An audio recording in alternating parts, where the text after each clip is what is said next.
Game Ball, the ultimate ammunition, providing you with this week's episode of the Tweedl Pod. Hi everybody and welcome back to the Tweedl Podcast. Today I am joined by a much awaited guest, Mr. Frank Croft from Water Priory Estate. So sit back and I hope you all enjoy it. Haywood, how are you boys? Yeah, we're really good, thank you very much. Yeah, fantastic. Yeah, we've just had a good afternoon at the Eaton Hall. Yeah, we have. Yeah. Neil, I don't know if you know how mics work, but if you could just a bit higher up to the mouth, that would be amazing. Like a lollipop. Yeah, so we've just shot some clays, haven't we? We have. We've just been thrashed by Sam before he tells everyone he's absolutely thrashed me. I don't know about that, mate. I think I changed my gun 3 times, and then cartridges. You did go through the armoury, Sam. I did, didn't I? Yeah. It was absolutely embarrassing today, but it was good fun. But a proper privilege. It was fantastic. Yeah, so it's Thursday, the 6th of March today. It's 100 Sport in here at Eaton Hall, and you boys have made the journey down. Thank you very much for doing so. No, we've looked forward to it. We've been putting it off because we're busy, but Neil taught me into coming down, and I'm really pleased I had the day off. That'll do. Because obviously you guys don't, well, Frank especially, you don't often get a chance to leave the farm. No. To anyone that doesn't know, Water Priory, one of the biggest shooting estates and agricultural estates, I'd say, in the country. Yeah, we are. We're all one ring fence farm, 90% of it ourselves. Yeah. Very, very lucky to meet the man that gave me the chance to do what I've done. But I mean, as far as I'm concerned, the chap that owns it all is the finest man in England. He's given me himself a good chance and the farm manager a brilliant chance, and we've both managed to, so far, make a success of it. Yeah, I can vouch for that as well. My visits, I've been there. It's just a phenomenal place. It feels a very special place to be, Water Priory, when you're there. How many acres is it? It's about 12,500. Yeah. It's steeped in history. You know, going right back to the 1900s, you got the Kings, royalty, Winston Churchill. They had the time of their lives at that time of year. And then it went into the wilderness. It still had a farming estate, but it went into the wilderness in the 70s. Niarchos came along, Stavros Niarchos, took it on, brought it back to its former glory. Where was he from? It was Greek. Right. It was Greek shipping magnate. And he had it for about 7 years. He took it all on. He used to take the Talbot Hotel on Malton, bring all his staff. We were kids waiting to go on the school bus, and we used to see this motorcade go by, wonder where they were going, what they were doing. And so you lived in the village nearby?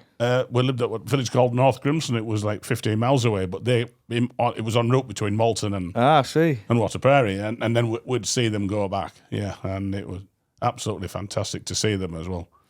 And so what made it happen for you to get involved, and what was the start of your journey at Water Priory? Well, my journey started when I was 6 years old. We had an old keeper lived in our village, and he used to walk up and down the road with a shotgun, Labrador at his side. He had his old baggy trousers on, and we nicknamed him shitbags, to be fair, because he always had these long trousers on, and you wonder what they were, And he used to go by, and one day he passed me when I was 6. I can remember it now like yesterday. He passed me and he had a rabbit in a bag. And God, I wanted to be that man. Yeah. Yeah. And that started it off. Then we started following him around as much as we could. I mean, we lived in a council house. We had absolutely nothing. Mother and father worked hard, had 3 or 4 jobs to keep us all going. There was 5 kids, and it took some keeping control of. I mean, if you watch the film Kes, that was just how we were, and it was. We had a brother who was just as horrible, an older one, as that lad, and and it was as mean as they come. But we had to make our own little way. Yeah. So we used to follow him around and watch him set his rabbit snares, and if we could get there in the morning, we'd get the rabbits out before he got there, or we'd nick them and go and set them ourselves. Brilliant. And it just went on and progressed, and then a local gamekeeper called Jeff Appleyard. He was an old tyrant, clever man in a way, but no good with people. Couldn't speak to people. He was rude. But he could listen to the birds. He could tell you what things were happening without even opening his eyes. He knew how it worked. And he said, you lads are going to go down the wrong road, so you need to come with us. Yeah. This is when we're about 14. But up to then, we had an air gun, and we used to go and shoot a couple of pheasants, sell them at school and to the teachers. And we're literally 12. And we get a £5 a brace. Bloody. And a £5 a brace. My dad was on 32 quid. We were making more money than he was by the time I was 14. Wow. So then we were lucky enough to meet a school teacher at school who was an Italian who had opened a restaurant. And he used to take us on geography lessons on a certain estate not too far away from where we are now. Right. And we used to plug all the pheasants out the window for him. But then he only let us have £2. He kept £2 and we got £2. But if the keepers come in, we was always doing a geography lesson. Entrepreneurial. So, well, it slowly got back to these other keepers. So he said, we're going to have to take you lads under our wing. And that's how our journey started. Wow. It was, yeah. And now you are the head keeper. What would you call your role at Water Priory? The main man? Head keeper, shoot manager, I would say, really. Yeah. Jack of all trades, really. But you oversee the farm as well. Oh, if the farm wants to hand, we'll help the farm. And so we've got Mark Richardson, a lovely, lovely lad. When I was sort of in charge of everything, I got Mark to come as our farm manager, and he runs the job now. He's doing a fantastic job. If we need a hand, he can't help quick enough, and if they need a hand, we can't. It's one whole estate. Yeah. Where subsidise the farm, and the farm subsidises us, whichever way it goes. And the boss of Water now, he obviously must be a really big countryman to keep it all going and Absolutely. invested and loves the field sports They side love of the things. countryside. How hands-on are they? They aren't. Family? Not at the moment. No, they leave it to us. Put all the trust in us. Is it a weekly update sort of thing? Oh, yeah, if we can, we deal with the son now. Yeah. Because the boss is really, really busy. He's really, really active. Yeah. And he's busy. We keep him in touch. He still loves to shoot every now and again. And he just leaves it to us and away we go. And he knows he can trust us. And we try to do the best we can do. But so mainly arable, a few cows? We just have cows. Cows went. We have quite a lot of pigs. Yeah. Quite a lot of sheep grazing the fields and the dales until we start shooting, then they disappear. Yeah. And then we carry on and, just with it's the shootings of farming then. You were harvesting our crop that we take there. Yeah. And I always remember going for the first time and just being amazed at the topography, because driving into sort of Pocklington and that area, it's quite flat, really. There's a few crefts and, there's a bit of valley here and there. Oh, we've had loads. And then you get into water and it's just these ravines. It's a warren of dales. It is, isn't it? Well, we had loads of people who come and used to stay at Henry Thirst when Henry was the old character he was. Yeah, what about? We used to stay with Henry and they'd ring up and say, we've been conned. We're going home. There isn't a decent bird here. It's flat everywhere you go. And we've had to go down and get them and take them for a ride around, and then they change your mind. Yeah. But because it catches you out. Yeah. And that's one good thing with bad weather. We don't have to go down hills. No. We drive in the flat. The hills are above us. Yeah, what a good point that is. Yeah. Because some of these other places, you have to go down some treacherous steep banks and hills. Oh, and mate, don't even go there. Me and Sid were in his Dodge Ram pickup at Lake Weddigarth in January, and it was snowing and icy. And he was like, right, we're doing jet run. It's George, bless him, one of the hosts there. We're doing jet run. It's his first season. I was like, mate, it's a bit icy for that, yeah, because this track is on a complete cliff face. It's a 200-foot drop, probably more. And Sid had to just keep going and going and going to the point where I jumped out of the car. He still talks about it now like a screaming girl, but sometimes it can get sketchy, can't it? Well, one wrong move and you've had it, haven't you? I know. Yeah. Especially in that bus of yours, if you don't want a wrong move in that thing. Oh, no. But you wouldn't, would you, on that ground? No. But the valleys, they're made out of, well, back in their ice age, is that correct? Glacial. Yeah, they are, yeah. And explain a bit about that. I don't even, you Well, probably wouldn't know. well, I know you're old, but that's before your time, isn't it? Frank? Only just, evidently. But it was just as it slipped away, the ice wore it down over millions of years, and the soft stuff got wore out, and all the hard rock stayed, and it's made fantastic, from 20 metres to 90 metres deep, so you can take your pick really on what you want to shoot at. And there's only a select few estates in the country that I'd call household names. And Water Priory is certainly one of them. Yeah. And I think it's because of the amount of work that you do to give back. Yeah. And I think the charity day is a big thing. Huge. That's where you come in a bit, Neil. I with the clay side of things. Frank and obviously under his guidance. But with definitely the last year, we had a phenomenal 2 days, stroke 3 days for the High Bird Challenge. Yeah. But the amount of money raised and the fluency of the day and the enjoyment through the day and the amount of people sort of tells its own story, as we're just about sold out for this year as well. So amazing. And Eaton Hall sponsoring it, I believe. They're sponsoring all the clays, very, very kind of Sid. Yeah. Yeah. And hopefully yourself will be coming. Oh, 100%. We're there. Yeah. How much money did you raise this year? We donated 205,000. Unbelievable. Yeah, to the Countryside Lions to fight the fight for field sports. It is for field sports this time, including hunting, all field sports. And to be fair, that Tim Bonner and Adrian, they've done a fantastic job with it. They really have. And not just that, you were one of the first to make the twist to steel. Oh, yeah. I don't think there's many that have followed suit yet. Well, we've always been in trouble with the trigger pullers. I'm not saying it's all trigger pullers, but some of them are. Some of them more trigger pullers than game shooters, if you know what I mean. A lot of them just maybe aren't sportsmen, because we were the first to go, no plaswads were fibre only. And we were ruining shooting. Shooting could not, it's done. You can't shoot them without it. So we slowly made the thing. We used to catch people cheating. I wouldn't like to say Dave Carey was one of them, or Charlie Dawson, but they usually aren't far away. And Dave had a bag in his van. I don't know if you've seen it, bucket A and bucket B. Yeah. And if we got in there, he used to go mad. And he had wrote on it, fibre, but it was spelt wrong. It said fibber. So you know what, he was up to a lot of times, but Dave's always, Dave never missed a pheasant in his life. It was always the cartridge's fault, Yeah. Yeah, but and he'll tell you the progressed that we shot some really, really good stuff with them. Yeah. We did. And then we were the first to stop overages as well.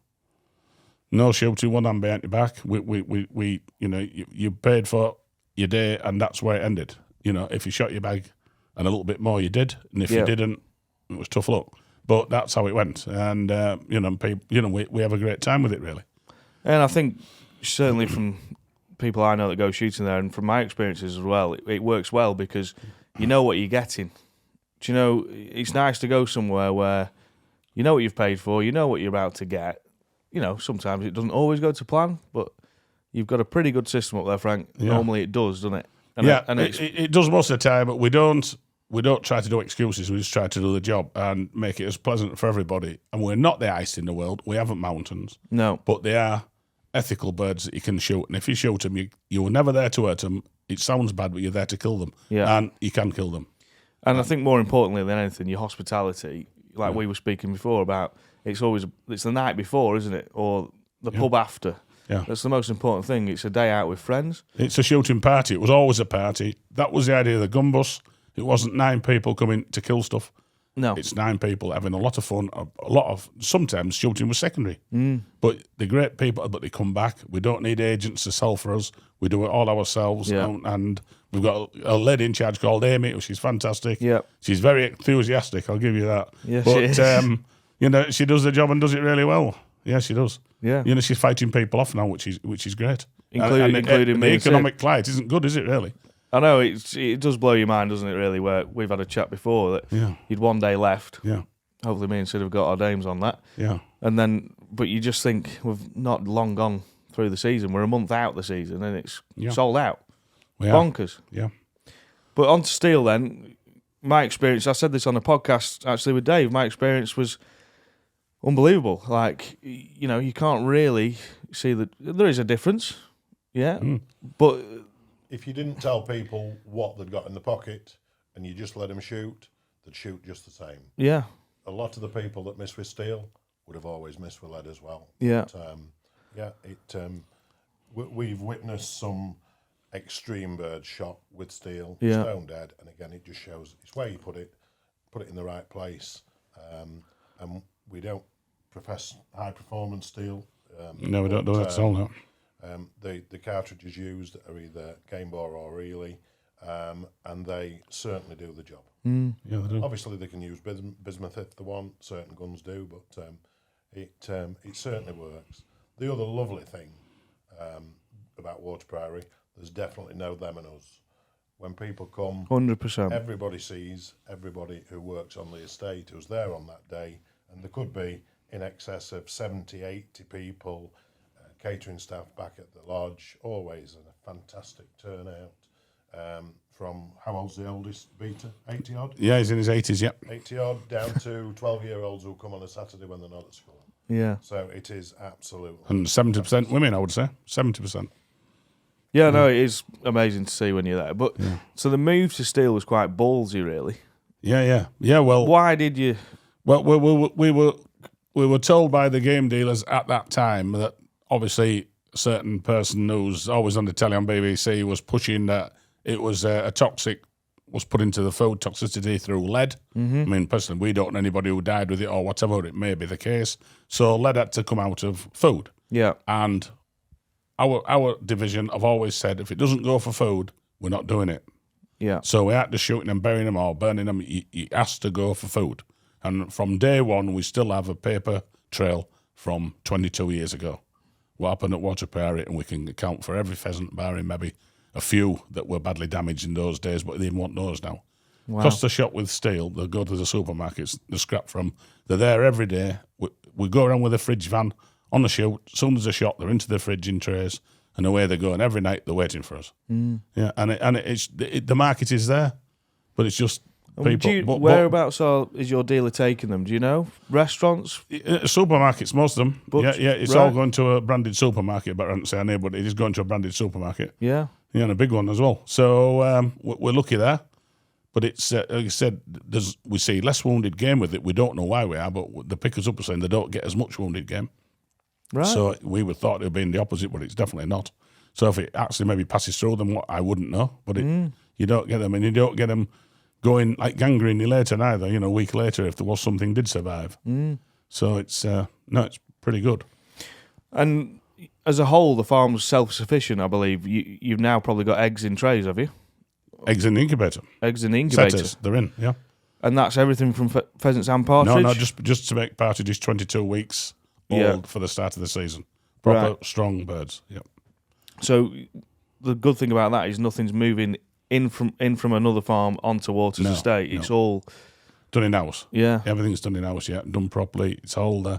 We have 2 visits by the vets a week. They're absolutely fantastic. Our Wixon vets, they come twice a week, make sure everything's fine.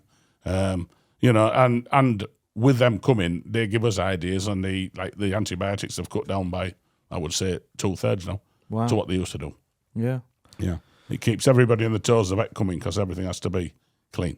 Yeah, I suppose, it does, yeah. No excuses then, is it? No, it isn't, no. I mean, and water at the moment, we have a massive wild bird count of everything. We've got a lot of game crops we don't shoot. A lot of what we call AB9s now are there for the birds, and we even feed the wild birds. We're still feeding the wild birds around the crops now. Yeah. And hens and raptors, you've never seen anything like it. We'll certainly have 200 buzzards and maybe as many kites. Yeah, no. At all saying time, that in January. And we got loads of people watching them. It's great, so it's, I suppose maybe 20 years ago everybody thought they were a problem, but they ain't a problem. No. They aren't, so... No, and I think as well, like the beauty of water is somebody could have been shooting there for years and years and years, and say, "Oh, I've done 100 days there," but you could take them on a day and take them on drives they've never ever been to before. And we do. You've still always got that trick up your sleeve, which because a lot of shoots, they repeat the drives quite a bit, and you're very fortunate with that, aren't you? We are lucky. If we had a signature drive, we'd have 20. Yeah, that is a fact. But. A lot we use a lot, and some people like to shoot certain drives, and some people don't realise you can't shoot those drives when the wind's wrong. And other unlucky people have to do it when the wind's wrong. It's all they've got. Yeah. It's all they can do. Exactly. Yeah. So we made a decision like 20 years ago that when we start, we don't compete with anybody else. It's just our own little thing. We do what we do, and other people can do what they want. And we have seen some fantastic shots come and go over the years. Yeah. For a long, long time. Some brilliant ones. One thing I would say, Sam, not bigging Mr. Croft up, but I've been on a lot of shoots with a lot of clients coaching up and down the country. I've never been on any shoot where consistently 6 days a week you get shooting from each end of the line.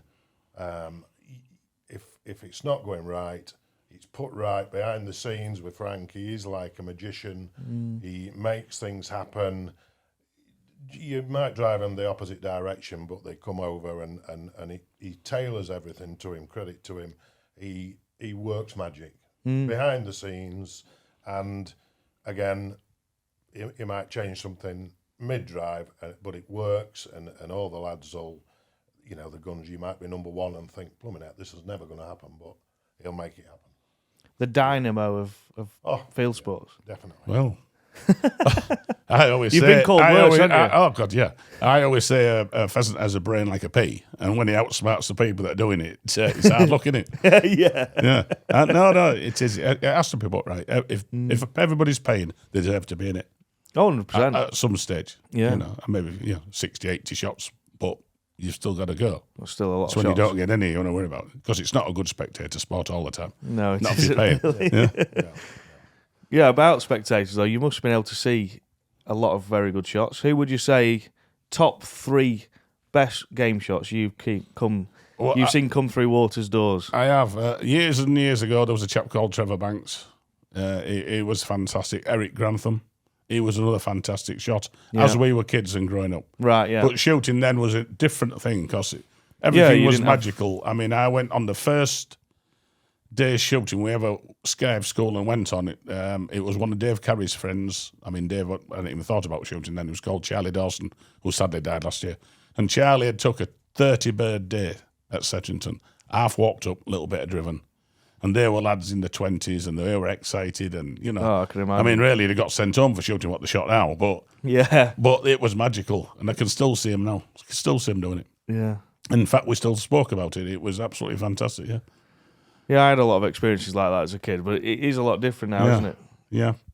And then you know, we've seen other people, seen a lot of people come and shoot a lot of people that reckon to call themselves good shots, but you got Dave, old wounded Dave Carey, he's still about. You know, if I don't tell him he's the best, I'll be in trouble. But then you've got Not the best wounder, though. Is he the best wounder or the best? it's bad to see. I mean, you know. I mean, once he shot a partridge and he was really, really proud of himself. He shot this partridge and I said, well, we'll get that, Dave, and I'll bring it and present you with it. So when we went back, we gave him nothing. He said, where's my partridge? I said, unfortunately, Dave, we went to pick it up and it ran away. We didn't, but he was annoyed about that. And then Simon Ward, I mean, he's you know, we used to call him God and Ears. He was as good as it gets. Yeah. So him and He's Dave, a pleasure to watch as him well. and Dave up there. Oh yeah. You must have some other funny stories about Mr. Carey while we're at it. Oh Dave, oh God, yeah. We haven't time. We have a long drive home.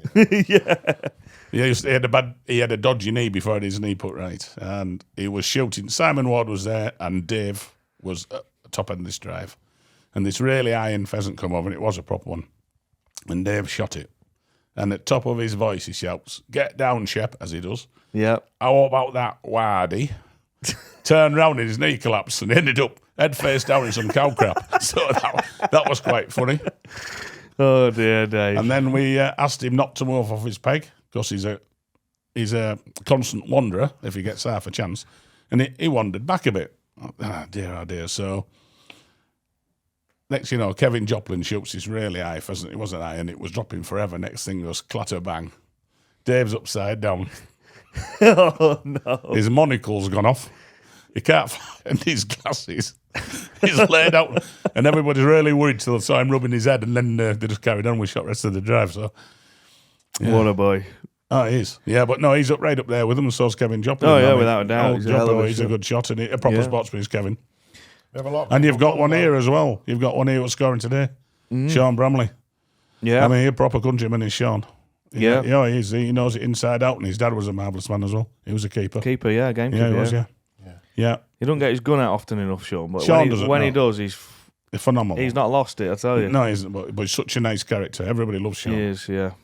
Yeah. There's a lot of unassuming guns that come very quiet, shoot out the skin every time they come. We have a lad from Norfolk comes, he sits down and shoots, and he stands up a little bit. And he just wants to shoot what he wants, when he wants. Phenomenal.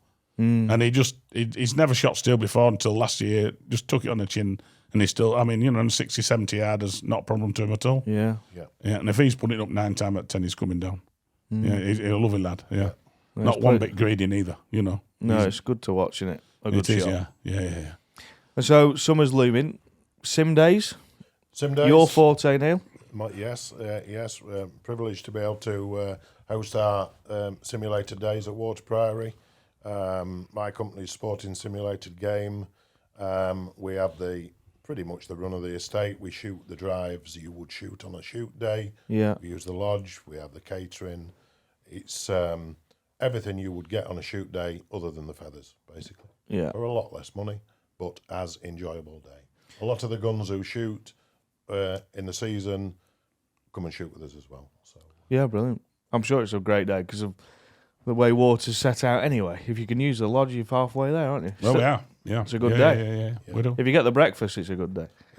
Yeah, breakfast, 11s, Lovely Christine does all the catering for the girls. Yeah. Again, it's the same type of early partridge season, shoot, tea and what have you. But we cater for anybody. Whatever people want, we'll do for them. We're there. It's their day. We have syndicate days. We'll be posting some stuff for different days that are available to come and join a like-minded team. You'll have to come and have a day with us, Sam. I'd love to, mate. Yeah, definitely. Well, that's as good as an invite. Thank you. Yeah, no, anybody who wants to come, we'll be glad to see them. And again, they get to go and see the estate as well in its finest. We shoot different drives and we try and tailor it where we drive around the estate a little bit. And again, they get to see the lodge. And it sounds very good to me. Yeah, it's amazing how much interest we get for game shooting off the simulator. You know, people come around and see the ground and thinking, maybe want to have a little go at some of this. Yeah, I bet. They do. Yeah. So again, going back to our catering, we've got that superstar works in the kitchen. You have Christine. What an absolute gem. Yes, she is. Yeah. People can maybe be a bit down and they'll go in there and Christine will make them worse or better. You know, she's absolute. Yeah. She's our Victoria Wood. Really, she's Christine on steroids, isn't she? She's ace. Yeah. It's like going back and to our you've got team. to mention Connie. Oh yeah, we've got to say you'll get in trouble now. Oh yeah, we've got Connie. Yeah, absolutely fantastic. Came out of middle of a town, 7-8 years ago. Look at her now. I know. Shooting mad, wildlife, understands it, knows it. We've got 2 of the girls work there as well, and then also we've got some great young lads. Yeah, and we're coming on with a team of 14. So no, it's big business. Yeah, and without them, mate, you'd be knackered. We're knackered, and absolutely. It's a team, though, Frank. We are a team. They have team. a good leader. They're lucky. They have a good leader, but and we've got George who's coming on, and he's a really good. George is a great lad. Yeah, he really is. His George. Yeah, but just going back to the beating, we worked it out last year. It worked out to be the beaters that we had was 14,000 man days, not counting the keepers, of employment goes through Water Priory just on the shoot. 14,000 man days. Flipping it. Yeah, the amount of beaters pick us up and everything else that we involve. And I actually took a picture in late January when we were there. The drive where it was a bit of a gully and you're driving them all down to us. And at the end of the drive, I turned around and I was like amazed because I'm picking up a load of cartridges. And I took a picture because there was about 60 people walking off this hill down, and it's great to see. And that's one thing with the family that run it. They aren't one bit greedy, not at all. They love it. It's a working estate, and they just love it to work. And people to come. The old people come because it's company, keeps them out of the hospitals, keeps them fit, mental health right. Young kids come, the mothers come, stops them going south, and it keeps obesity away. It's a great weapon, and also they're socialising with people. Yeah, because a lot of young people don't socialise now. No, they're sat on and same as me. I mean, I don't need a lot of sleep. I love to be out. I'm not an inside person. I've never been on a computer in my life if I don't want to. I've never done social media. No. I don't. A keyboard warrior. We get out there, do the jobs. You keep your eye on our YouTube though, don't you, Frank? Yeah, that's different. That's dinner time. Yeah, but we get assassinated at times, but most of it's jealousy. 100%. Yeah, it is. Yeah. I mean, the big Welsh shoots, we know them all, we get on well with them. We don't compete with any of those there. A lot of clients go to the same place. Of course, yeah. Yeah. Yeah, no, I think that those top estates, they all go everywhere, don't they? They like to travel about. Absolutely, yeah. But going back to steel, the steel is the future. We used to say, when it's gone, it's finished. No, it's not. And you don't need hyper steel. You don't need great big shot. We don't use anything else but 4s. 4s and 5s, 32 grams, it does it. With the right wads inside, and it's not plastic wads, because you can't go littering the countryside. If somebody come and tipped a lot of plastic on you, we wouldn't be very happy. No. And you can't do it, and you just can't do it. And no, it's great, and these ones that Game Bar do, and Ely, a few days have gone. Just melted away, gone. Yeah, and that's it. It's a starch base is the Game Bar one. Yeah, no, they are incredible, aren't they? 2 hours in water and have gone. Yeah, I know. No, absolutely. It shows you how popular Water Priory is in theory. They set it off. Others came along with steel. As soon as they didn't have to, they've digressed and gone back to lead. But water's got a waiting list, so it sort of speaks either for an itself, anomaly or it does what it says on the tin. Well, there you are, Frank. Thank you very much. No, you're very welcome. Really appreciate your time. We've been on about this since the last game fair. We have. Yeah, we have. Yeah. You're a man of. You can't get hold of you, can you?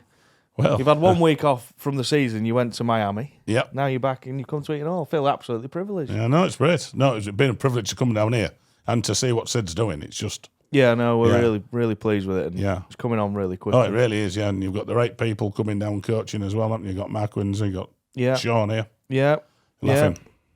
No, it's going really well. And we want to see you back here again. Yeah. We'll be back. Yeah. And No again, doubt the next time I see you, you'll be at the game fair. Yeah. You do know they call Mark Windsor Fred Scuttle as well, don't you?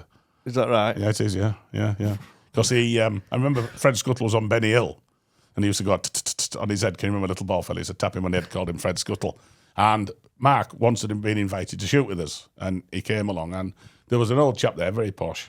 He was shooting and he couldn't remember anybody's name. So he came to me and said, would you mind if just write everybody's name down on this list for me, please? And I'll be able to, I know the name. And Mark Windsor comes across and says, who's that? I said, it's somebody from the Tatler magazine. He's putting an article in on shooting. We weren't, we just kidding him. And he said, what did you told him who I was? I said, yeah, they called you Fred Scuttle. So I told this fella the same thing. So he was laughing his head off. And anyway, Mark kept sniffing around him. And he kept saying, you know who I am, don't you, sir? And he said, yes, you're Fred Scuttle. Well, it went round for years. They called him Fred. So you can... Well, there you are. Anyone that sees Mark, Fred Scuttle. call him Fred Scuttle. That'll do. Yeah, I did. We had him all day. He thought he was going to be in Tatler as Fred Scuttle. Yeah. What a boy. Yeah, he was here on Monday and Tuesday, actually, Mark. Was he? Yeah. And that'll just teach him, because Connie, when we were away fishing, caught a fish like a whale. Right. And the bait we used, it spat it out. And he said, I bet that's the one Frank caught. Yeah, so that just get you back, Windsor. Yeah. 1-1. Yeah, perfect. Well, thank you very much, boys. Really Okay. appreciate your pleasure, time. Our pleasure. And Hope thank you everybody again. enjoyed it. Yeah. We could have sat on for hours and hours and Yeah, hours. good, yeah. But no, Frank, honestly, every experience I've had with Water Priory has been an absolute pleasure and a privilege to even be there. So what you guys do is fantastic. Yeah. And I don't think there's any other estate doing it just quite like you lot. And that's from every aspect of it. Yeah. Um, But, So, yeah, I think a lot of people can learn a lot from how you guys operate. Thank you, Sam. All right. you're very welcome. Thanks, guys. Cheers, Al. Thanks, everybody, for watching. And we'll see you on the next episode. Right, as you'll have seen there in the episode, we were joined by Neil, who runs the sporting simulated game days at Water Priory throughout the summer. They start from April until July. And after we recorded this episode, we decided to do a competition. And it's for two of you, so 2 guns to go on any of the simulated days that they can get you on from the end of April to the end of July. And the days are amazing. They're held at Water Priory as any game day is. It consists of 5 drives, breakfast on arrival, drinks, 5 drives. There's 11s as you would expect on a game day. They throw around 8,000 clays throughout the day. And obviously it's at the fantastic Water Priory, which always makes for a great day. And yeah, there's 11s, drinks afterwards, drinks throughout the day, and even finished with an evening meal as well. So it's £4.99 a ticket, which is nothing. And there's only 499 tickets of them available. We're going to obviously draw the winner very, very soon because April's fast approaching. So before you do anything after this podcast, go and grab a ticket. It's well worth it. For less than £5, you can shoot at Water Priory on one of their fantastic simulated game days. Thanks again to Neil and Frank for coming on the podcast. Thanks everybody for watching. More episodes coming very, very soon.